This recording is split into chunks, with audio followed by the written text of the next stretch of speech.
Hello there.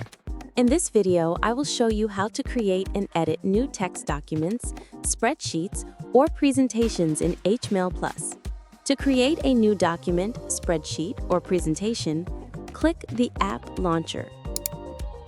Choose either text, spreadsheet, or presentation from the drop-down. For spreadsheet, once open, select Blank Spreadsheet and you can begin working.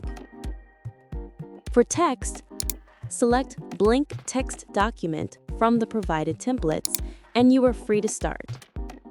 Likewise, for presentation, select Blank Presentation and there you have it. You can also create new files directly in Drive. Just click New and pick either New Text Document, New Spreadsheet, or New Presentation. You can also edit a text document, spreadsheet, or presentation in Drive. Select the document you want to edit.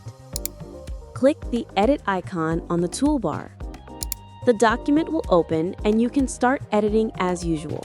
Once done, go to File, then click Save in Drive. And that's it. Thank you for watching. Stay tuned for more on HMailPlus.